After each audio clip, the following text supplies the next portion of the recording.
Students, yesterday we started with bottom-up parsing, but because while parsing we stuck in between. Fine, I'll quickly go to that particular thing.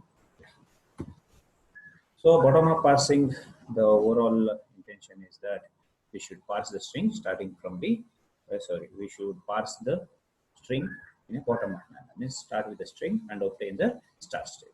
How? Take a handle, that means a substring, and replace it by a appropriate non-terminal until we obtain the start state. So this manually we did for this particular grammar. Then we came to know that there will be mainly two things: the reduction and handle pruning. Reduction is nothing but handle pruning, means replacing a substring, that is called a handle, by the appropriate non-terminal, is called as handle pruning. This is what is the concept of our bottom-up parsing. And also I told you that all bottom-up parsers obtains the rightmost derivation, but all the top-down parsers obtains the leftmost derivation of the uh, leftmost derivation of the string from the grammar. Okay, yeah, and we have seen there will be mainly that is during the handle pruning, we need to reduce a substring by the appropriate non-terminal. As an example, we have seen we had the string id star id. We replaced the first id by f according to the grammar. The second, then we replace the f by t. So what is remaining in the string is t star id, and then we replace the second id by f, and what is remaining is t star f. T star f is replaced by t, and e is replaced with the t. Right? This is how we reduce. And these all methods what we are seeing now is a manual method, but we need to do it automatically. So for that reason, we introduce the concept of ShiftReduce parsers. The ShiftReduce parsers will have stack, input buffer, and the end of the stack and the end of the input is marked with $. So the initial state of your parsing is stack will have $ indicating bottom of the stack, and input will have W, that is your input string. Final state for the string to be accepted is that your stack should have start state, your input should have $, right? This is what is the terminology. So we also discussed that the following are the 4 possible stages of SR parser. The shift means we shift a symbol from input buffer to stack, and reduce will take the top of the stack, maybe all symbols or maybe a set of symbols. That means an entire string or the substring from the stack, and replace it by an appropriate non-terminal if we have a production which can replace that. Right? If we have a production, then only we can replace. If not, it is not possible. Except start symbol on the top of the stack, and the input is having $ error when we are stuck in between. Either we didn't reach to the start state on the stack, or either we have reached and we have a set of symbols on the input buffer. Then we call it as error. Okay, then the error recovery routines will be active. Fine. Yeah, last class, what the mistake we did is I didn't took the grammar properly, but I had the steps for constructing ShiftReduce parser proper. So that's where we stuck in between, right? So now have a look at this. The grammar is E produces E plus E. It's not E produces E plus T or something. It's a different one. So for this is a different example we are taking. E produces E plus E, E star E, or open parenthesis E or I. You may ask me that there is no precedence of the operator and other things. See, as I already told you in the class only, that the bottom-up parsers or the shift-reduce parsers are stronger compared to top-down parsers. Means more set of grammars can be solved by using bottom-up parsing, which cannot even be solved by top-down parsing. The reason remains to be the top-down parsing need to have should not have context-sensitive ambiguity, context-free ambiguity, should not have left recursion. Then only we can solve. But bottom-up parsers are quite capable than this, right? And that's the reason all the production parsers what we use is bottom up, and even your yak produces bottom up parsers or SR parsers, not your top down parsing. Fine. Have a look at this. Stack input action. Stack initially should be having dollar, input buffer should have the input string. First action is shift. So we are shifting the I. That is from the top of the input, right? Okay. The next action is ID is taken from, please observe the thing, ID is taken from the input buffer and it is placed onto the stack. Now, top of the stack is your ID. Is there any production that can replace ID? Yes, in our grammar we have a production, E produces ID. So, we are taking the next action as reduce. Reduce, E produces ID. Fine.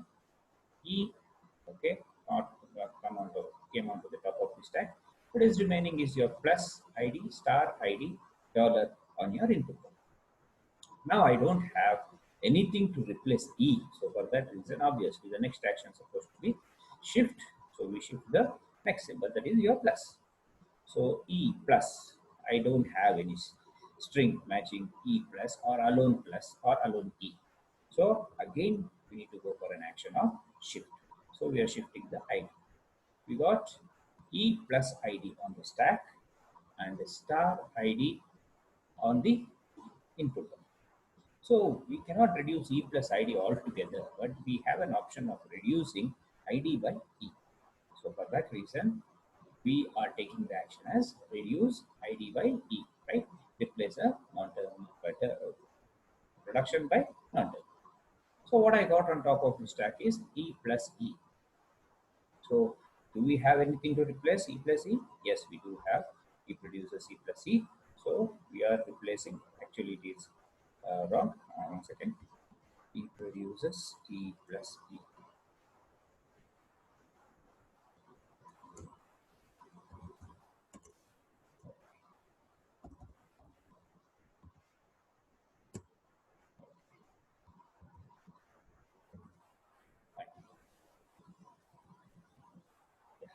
E produces E plus E. So we got an E on top of the stack. They're asking to shift, shifted. And the next, we got E star on the top of the stack. There is nothing to replace that. So next action also we are going for shift. So we got shift ID, we got ID. And here, 1 second.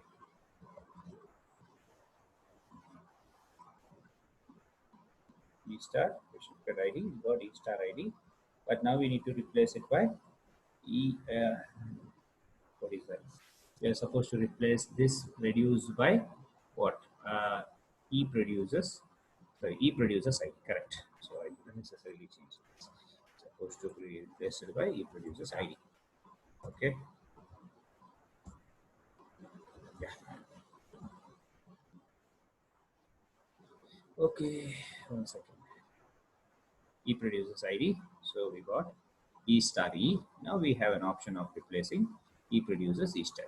Observe, from the beginning, we shifted a ID, then we reduced it by E, then we shifted plus, then we shifted ID, then we replaced ID by E, and again we got E plus E. E plus E is replaced by E because we have a production, and then we shifted star, and then we shifted ID, then we replaced ID by E, and then we replaced E star E by E. So we got a start symbol, that is E on the top of the stack and dollar on the input, and this situation is an accept.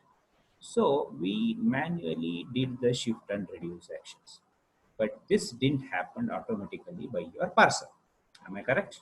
So the questions that remains, or the challenges that remains here is when to shift, when to reduce, how much handle should be taken for reduction, which symbol to shift.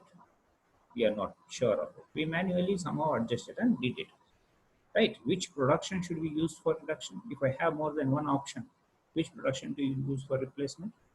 That's the issue. So this should be done automatically. That's what is our challenge of implementing the bottom-up parser, right?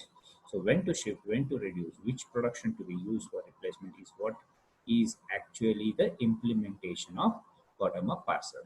Getting the idea? So this is the thing.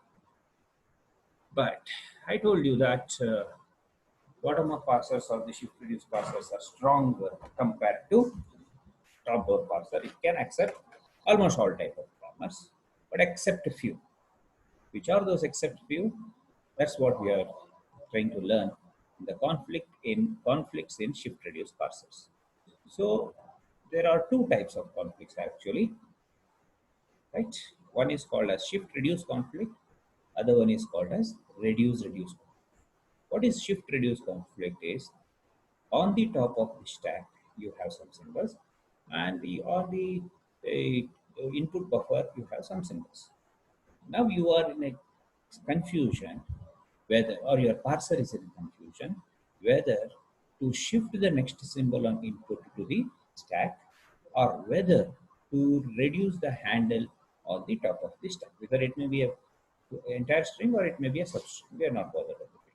So this conflict is called as a shift reduce conflict. Means where parser is in confusion whether the next action is supposed to be a shift from the input buffer to the stack, or the next action is supposed to be a reduce, taking the handle on the top of the stack. This conflict is called a shift reduce. Your bottom up parser or the shift reduce parsers will fail if you have shift reduce conflict. It also will fail in the next type of conflict. What is that? Your parser is in confusion. You have a production, you have more than one production producing the same substring. Now you have that substring on the top of the stack. Now your parser is in confusion. Which of these productions should be taken for replacing the, what do you call, handle on the stack? So rather than telling it in theory, if we see an example, that will be better. Observe this carefully. We have these productions. S produces A, B, E, where A, B are non-terminals. A produces A, B, C, and here again, it is a left recursive grammar, you can see. A produces A, B, C. And we have a production A produces B, and we have a production B produces D, and we have a production D produces D. Fine? And we are given the string A, B, B, C, D, E. We need to check whether this, from this particular string, can we obtain start state? Means we can parse and from the bottom and obtain the start state or not. Fine. The same thing, stack is there, input is there, action. Okay. We have dollar on top of the stack and input and the dollar on input. First action as usual shift. So we shifted the first input symbol, that is A. We got A on top of the stack. Do we have any production that can replace A? We don't have anything to replace A. So again, the next action we are going for is shift B. So we got AB on the top of the stack. Is there any production that can replace B? Yes, we have A producing B. So we can go for that reduce action. So what I got is AA, and on the input we have B, C, D, E. Now the next action there is nothing to replace small letter A and capital A, but we need in the first production we need A, B, E then for replacement, but that is not possible. So we are going for the next action, that is shift the next symbol on the top of the input buffer, that is your B. So shift B. So I got A, B. Yeah, is there anything that can replace A, B? No, we don't have. But can you replace B? Yes, you can. You can replace A, B by A. Then I'm going to get A, two capital letters. Small letter A, two capital letters. But to obtain the start state, you can see you need to get A, B, E. So that will not be possible if I get two A's consecutive on the top of the stack. So parser cannot work further. So I cannot reduce.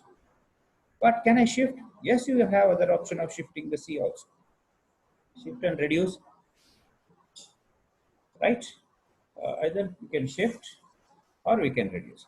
So this conflict is what we call it as shift reduce conflict. Now your parser is in confusion whether to shift the next symbol C or whether to reduce the substring on the top of the stack by a non-terminal A. So this sort of conflict your bottom of parsers will fail, called as shift-reduce conflicts. Right? The second sort of conflict is also is called as reduce-reduce, for which we'll continue the same example. Have a look at this. The same input, the same stack. Yeah, and here we have a shift-reduce conflict. We are at this point. We got a shift-reduce process. Now we need to decide whether to shift or whether to reduce. So the better option we can have is shifting, right? So that we don't get A, and next consecutive capital letter A. No, instead of that, we get B, E. So for that reason, we choose. It is not taken by your parser, but we choose to shift the C. So what I get now? B, CB got. Fine. Is there anything to replace? No. Yeah, we have the reduce action. What is that? A can produce A, B, C. We can replace these three symbols on the top of this tag. That is capital letter A, B, C by a single A. Yes, we go for that. So what I got? A and a capital letter A. What's remaining on the input string is T and E. So fine. Now we shifted D. So we got on top of the stack D. Is there anything that can replace D or AAD? We don't have option for AAD, but we have option for D. What is that? We have two productions. B is producing D and D is producing D. Whether to choose B produces D or D produces D. Now again your parser is in confusion. Whether to reduce the top of the stack string, that is your D by B or D by D, right? This sort of conflict, we call it as reduce conflict, right? You have more than one production is producing the same handle. Your parser will be in confusion to choose which production to replace the non-terminal. This is what we call it as reduce. So manually, if you think of, the better option is that we can reduce D by B, because we need to get the string AABE to get the start state, correct? No? So for that reason, we choose B produces D. So then we got A, and we reduce B by D, and then we got AAB, and we got E, and we are able to replace S by AAB. This is supposed to be S. Yes, okay. Fine. And anyway, I got S on the top of the stack. So this is supposed to be dollar yes. So and here there is a dollar, right? So that's how we are able to solve the what do you call parser. But at two places we manually made the decision. But if it is automatic parser implemented, your parser, bottom-up parsers will be failing with this sort of grammars, where you have more than one production or more than one non-terminals producing the same handle. Then you'll end up in reduce conflict. Or your parser may reach such a situation wherein your parser is in confusion whether to go for shifting or whether to go for reducing. Got it? So this is one of the important questions that will be asked to explain with example the conflicts in shift reduce parsing. Conflicts in shift reduce parsing. Two types. On top of this stack, you have something. Next, you are in confusion. A parser is in confusion whether to shift the next symbol or whether to reduce the handle on the top of the stack. That is called shift reduce. And you have more than one production producing the same handle. The parser is in confusion whether which out of these many productions to choose for reducing the handle is what we call it as reduce. Fine. Now we have done with enough of concept. We are supposed to go and implement top-down parsing. Sorry, bottom-up parsing, right? So we need an algorithm which can automatically go choose the action whether to shift or whether to reduce. If it is reduce, which production to choose for reduction? This is what is a challenge I have told that we try to implement by using different bottom-up parsing algorithms or different SR algorithms, shift reduce parser algorithms. That's what is the concept. Okay. So SR parsers implemented by using a concept called LR. I think I have told you already this. Top down is called as LL. The technique, what we are calling it, top down technique is called as LL because it starts from left to right and it obtains LMD. The bottom up technique is called as LR because it goes from left to right and obtains RMD. So don't get confused with the SR and LR. SR is a method of four tasks: shift, reduce, error, accept. LR is the way your string is passed. Pass it from left to right and obtaining the rightmost direction. Right? That's it. So L indicates left to right and R indicates rightmost direction. So for this implementation of bottom-up parsers or by using LR technique, we have three algorithms and each one has a different. The first and the simplest one and the quite competent one is called as simple LR algorithm. This is also called by the name LR of 0. Why 0? Because there is no prediction. But in the top down, we had prediction. That's why we call it as 1 in the parentheses, right? But here, no prediction. No prediction is needed because we have the string in the hand. We need to replace a substring by non-terminal. Whichever the one which matches, whichever the production which matches that, we're going to replace it by that non-terminal. So no prediction is needed. Then you may ask me that then is it needed to find first and follow? Obviously yes. So we're going to see that why it is needed. Okay. Second one is canonical LR. This is even more capable because it has got prediction of the next state to reach uh, compared to simple LR. So canonical LR can what do you call, can build the parsers for much more set of grammars than LR observer parsers or simple LR parsers. We have the third one is called as look ahead. This is even more powerful compared to canonical LR, right? So as we're going to study the SLR, then we're going to see the rest of it. Fine. Okay, SLR or LR of 0 is the same. The simple LR parsing, as simple as that. Okay. In all the textbooks and in all the other way of teaching what they have did, they'll show you the working of the parser. Means you refer any other textbook, I mean say all textbooks, or you're going to refer the what do you call any slides or videos, whatever it may be. Simple they're going to do is they're going to show the working of the parser, and then they're going to tell you how to construct the parser. But we do that in a reverse order. Means we start constructing the parser, and after that we can see the work. Means we first build the parse table and then we're going to see the working either of the way. But this suits to be better idea so that you can understand uh, how we have constructed and what are the steps that is involved, and then it is easy for us to pass, or else it may lead to confusion that what is this state and what is this other things and all. Fine. So for that reason, okay, for implementing the simple SLR parser, we need to follow these steps. Step number one is augment the start state. Means your grammar will have the start state and your bottom-up parser should stop when you have reached the start state.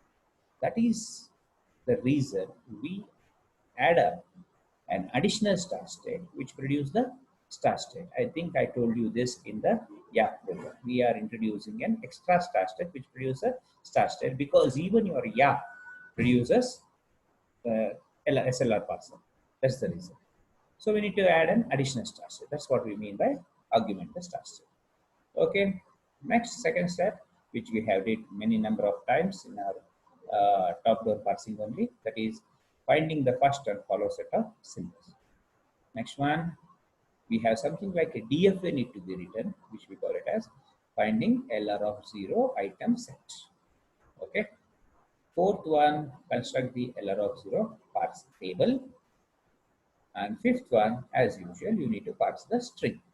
These are the 5 steps that is involved. But the parsing the string is not as easy as we did it in the what you call top-down parsing. It's quite complicated compared to uh, top-down parsing. Okay, we start. We start with the first uh, step, that is argumenting the start set. And please note carefully here, you don't need to check for the context sensitive or context free ambiguity. Ambiguity, left recursion, left factoring, no need to be done during bottom up parsing. I am repeating again, left recursion, left factoring, ambiguity replacement or checking for the ambiguity not required to be done. Many of the students will get confused while solving the problem. They'll apply the same set of steps which we did it for top-down parsing. No, bottom-up parsing, no checking for ambiguity, no checking for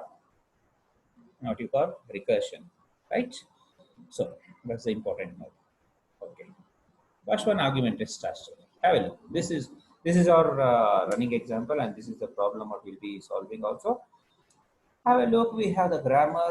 That is S is producing open parenthesis, L close parenthesis. S is also producing X. I could have written like S produces open parenthesis, L close parenthesis, or X, but instead of that, we are writing it as in a separate production. And this is a correct practice while implementing the bottom-up parsers or SLR parsers or any bottom-up parser, that each production need to be written separately. Each production, right? Even if it is epsilon production, should be written separately, so that we are going to we can implement the reductions properly, or else it is going to be a confusion. Fine, yeah. Then what is the first step we need to do is this, and L is producing S, L is producing L comma S. Comma is also a symbol here. Remember, comma is not written simply; it is a symbol of your grammar. Okay, grammar with argumented start. We have taken a new start state, which we are calling it as S dash. S dash is a new start state that produces yes.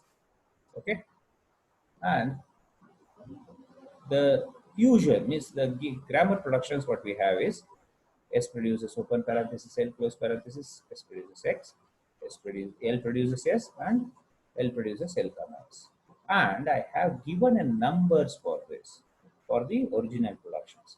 Why? Because when we are doing the reductions and writing it in the parse table, we're going to use these numbers instead of the writing these productions in the parse table. That's the reason we are given the numbers. So no numbering for the augmented start state. The numbers for only the original start state. At this point, one more thing need to be told. The next step, we are anyway supposed to find the first and follow set. And remember, the first and follow set, you will be using only the original productions of your problem, not the augmented start state. Augmented start state will not be used in any other place, not in first and follow, not in any other cases, but it is going to be only used in the step 3, finding the error of 0. Nowhere else it will be used. Remember this. Fine. So this is the step number 1. Very simple.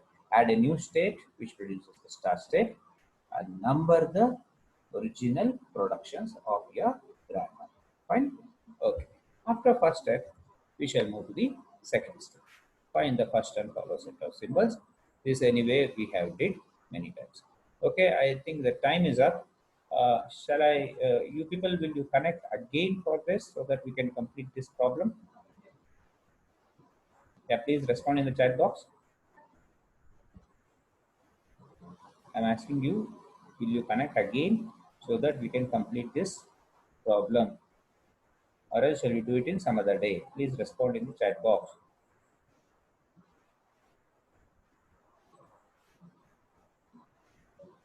Okay, okay. We shall continue.